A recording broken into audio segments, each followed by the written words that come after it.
Bonjour et bienvenue sur la chaîne YouTube du groupe IGF. Alors, seconde vidéo traitant des bases de données et nous allons voir maintenant ce qu'on entend par dépendance fonctionnelle. Alors, nous avons vu dans la vidéo précédente le dictionnaire des données, donc nous en avons un ici que j'ai souhaité le plus simple possible pour être le plus limpide possible dans les explications. Donc nous avons dans le système besoin du code client, de son nom, de son adresse, de son code postal, de sa ville, du numéro de facture, de la date de facturation, du code produit, de la désignation, de la quantité commandée et du prix de vente hors taxe du produit. Il s'agit donc là de créer un petit système de facturation client. Alors, ce dictionnaire des données, on va récupérer tous les noms des données que l'on va mettre dans un tableau des dépendances fonctionnelles. C'est ceci. Alors, on retrouve en ligne les mêmes données que dans le dictionnaire des données, mais ces données se retrouvent également en colonne, de façon à pouvoir comparer les différentes dépendances fonctionnelles sur l'ensemble des données. Alors bien sûr, vous remarquez une transversale de croix ici. Et bien pourquoi? Eh bien parce que le code client est forcément en dépendance avec le code client, c'est-à-dire avec lui-même. Donc à chaque fois, on mettra une croix à l'intersection des deux mêmes données. Et lorsqu'il y aura une dépendance, pardon, nous la mentionnerons par un 1, et lorsqu'il n'y en a pas, par rien. Alors comment est-ce que l'on réfléchit? On va toujours prendre la donnée tête de colonne pour la comparer à la donnée tête de ligne. Donc on passe le code client, puisqu'on a vu qu'il était en dépendance avec lui-même. Est-ce que pour un code client, j'ai un seul nom client possible? Eh bien oui, à chaque code client, il n'y a qu'un seul nom de client possible, effectivement. Puisque le code client est unique, donc il ne correspond qu'à un seul client, donc à un seul nom de client. Est-ce qu'il ne correspond qu'à une seule adresse? Oui, même si mon client, évidemment, a le droit d'avoir plusieurs adresses, dans ma base de données, je ne conserve que son adresse principale, c'est-à-dire celle avec qui je vais communiquer avec mon client. Est-ce qu'il y a un seul CP? Oui. Mon code client ne correspond qu'à un seul code postal. Est-ce qu'il ne correspond qu'à une seule ville? Oui. Pour le reste, non. Pour un code client, je n'ai pas qu'un seul numéro de facture. Mon client, évidemment, je souhaite qu'il ait plusieurs numéros de facture. Le plus possible, même. Donc, pas non plus une seule date de facture. Mon client n'est pas concerné que par un seul produit non plus. Est-ce que pour un nom de client, j'ai un seul code client possible? Eh bien, là, attention, on aurait tendance à répondre oui, mais non, car il suffit d'avoir deux clients portant le même nom, deux frères par exemple, et ces deux clients portant le même nom, eh bien, auront deux codes clients différents. Donc, pour un nom de client, je n'ai pas qu'un seul code client possible. Est-ce que j'ai un seul nom? Bah oui. Le nom client est effectivement en dépendance avec lui-même. Pour tout le reste, ça sera non, puisque un nom client ne concerne pas qu'un seul client possible, donc son adresse c'est pareil. Et puis, concernant les produits, bien évidemment qu'il n'y a pas une dépendance directe. Concernant l'adresse, il n'y a pas pour une même adresse un seul code client. Rappelons-nous nos deux frères, s'ils habitent ensemble, eh bien, ils sont pourtant deux clients distincts, donc il n'y a pas pour une adresse un seul client possible. Le CP, alors attention, est-ce que pour un CP j'ai un seul client? Non, évidemment, mais en revanche, j'ai bien une seule ville. Donc je positionne un 1 ici. Passons à la ville. On aurait tendance à dire que pour une ville, on a un seul CP, mais c'est pas vrai. Par exemple, à Paris, eh bien, on a 20 CP différents pour la même ville. Donc, il n'y a pas de dépendance fonctionnelle entre le nom de la ville et le code postal.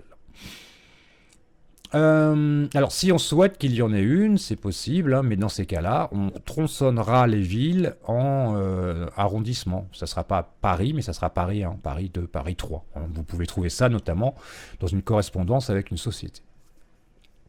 Concernant le numéro de facture, alors est-ce qu'un numéro de facture concerne un seul code client? Ben oui, donc un seul nom, une seule adresse, etc. Tout ce qui concerne mon client, effectivement, est vrai. Un numéro de facture ne correspond qu'à un seul client possible. Est-ce qu'il, sur un numéro de facture, j'ai qu'une seule date possible? Ben oui, effectivement, une facture, elle est bien émise à une date donnée. Mais par contre, il n'y a pas qu'un seul produit possible sur ces factures, donc pas de dépendance fonctionnelle sur les données concernant le produit. À une date donnée, ben, j'ai pas qu'un seul client, j'ai pas qu'une seule facture, j'ai pas qu'un seul produit, donc il n'y a pas de dépendance. Pour un code produit, je n'ai pas qu'un seul client, donc pas de dépendance à ce niveau-là. Je n'ai pas qu'une seule facture non plus possible. En revanche, j'ai une seule désignation de produit et un seul prix de vente hors taxe du produit en question. Donc, je positionne des 1 sur ces champs-là. Concernant la désignation du produit, ben non, plusieurs produits peuvent avoir la même désignation, donc il n'y a pas de dépendance dans cette colonne-là. La quantité commandée, eh bien il n'y a pas de dépendance non plus. Je ne sais pas, moi, je prends par exemple la quantité 10, ben, je n'ai pas qu'un seul client qui va me commander un produit en 10 quantités. Je n'ai pas un seul produit qui va être commandé dans cette même quantité. Je n'ai pas qu'une seule facture qui peut être concerné par la quantité 10. Donc je n'ai pas de dépendance fonctionnelle dans cette colonne. Et enfin, le prix de vente d'un produit n'est évidemment pas unique, donc plusieurs produits peuvent avoir le même prix de vente, donc plusieurs clients, plusieurs factures, plusieurs produits peuvent être concernés, donc je ne mets pas de 1 dans cette colonne-là. L'étape suivante va consister à supprimer toutes les colonnes qui ne possèdent pas de 1. Donc je vais supprimer code CLI, je le garde. Non CLI, je vais le supprimer.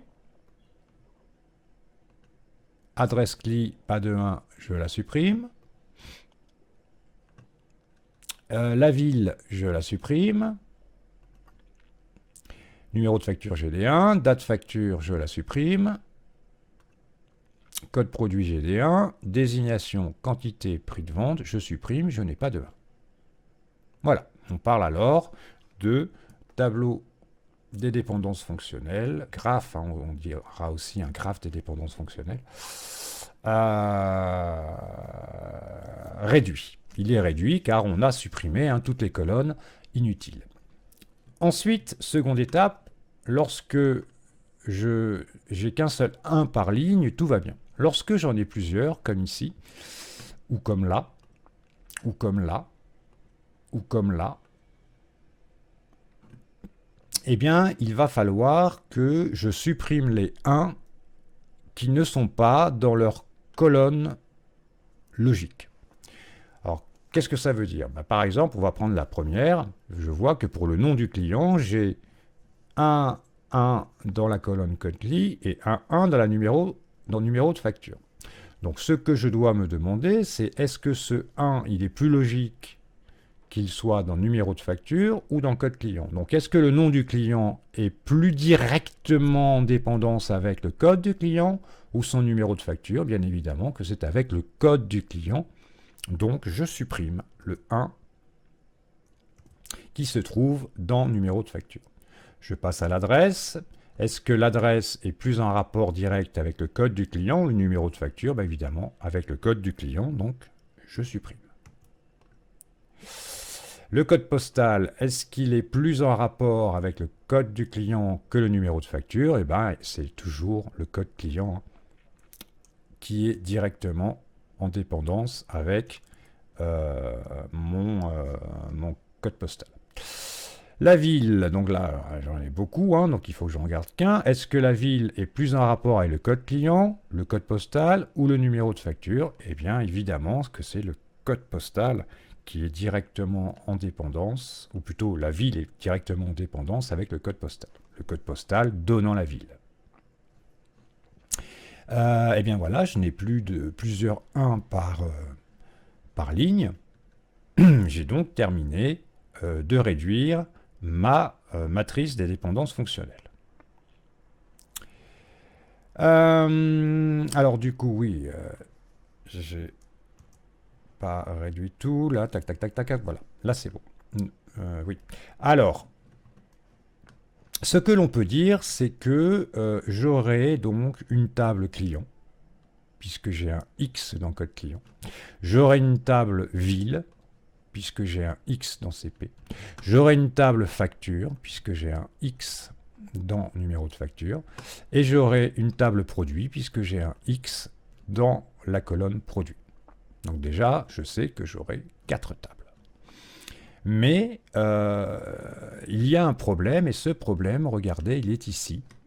Car, hop, je mets en jaune, car quantité commande n'est en dépendance avec rien. Il n'y a pas de dépendance fonctionnelle directe de quantité com, ni avec le client. Pourquoi? Parce qu'un client peut commander en plusieurs quantités, ni avec le code postal bien évidemment, ni avec le numéro de facture. Je peux trouver une même quantité sur une infinité de factures, et ni avec un produit, puisque plusieurs produits peuvent être commandés avec la même quantité, donc il n'y a pas de dépendance directe. On parlera alors dans ces cas-là de dépendance fonctionnelle composée. Alors, elle se présente sous cette forme-là, ici, comme ça. Donc, on essaye de savoir comment arriver à trouver à quoi correspond une quantité commandée. Et bien donc là, il faut réfléchir. Donc, une quantité, c'est une quantité de quoi? De produit. Donc, je sais déjà que le code produit va faire partie de la dépendance fonctionnelle composée.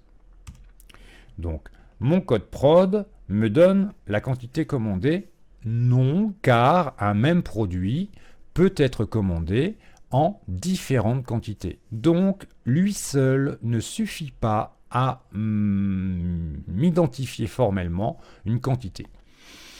Alors, où est-ce qu'on trouve cette quantité commandée de produits? Eh bien, on la trouve sur la facture. C'est bien sur une facture qu'un produit va être commandé en telle quantité. Eh bien donc, je vais mettre ici le numéro de facture. Voilà. Et donc, un numéro de facture associé à un code prod donne bien la quantité commandée. Sur telle facture, tel produit est commandé en telle quantité. On parle alors de dépendance fonctionnelle composée, puisqu'elle est composée de plusieurs dépendances. Voilà, donc il faut savoir que cette dépendance fonctionnelle composée, eh bien, donnera naissance à une table supplémentaire que l'on appelle table de concaténation ou table intermédiaire. Et alors, concaténation en informatique, c'est réunir deux éléments, mais nous verrons tout cela dans le prochain épisode sur les bases de données qui traitera donc du modèle relationnel, de façon à ce que l'on appréhende bien les conséquences de ces dépendances fonctionnelles que nous venons de trouver ici. Donc, conclusion, on aura donc une table client, une table ville, une table facture, une table produit et une table supplémentaire, conséquence de cette dépendance fonctionnelle composée. Voilà, j'espère avoir été clair sur ces dépendances fonctionnelles. Je sais que ce n'est pas le plus facile dans l'ingénierie des systèmes d'information, mais bon, il faut en passer par là, sinon votre système sera boiteux, bancal, il ne fonctionnera pas correctement. Voilà, à très bientôt sur la chaîne YouTube du groupe IGF. Bye bye.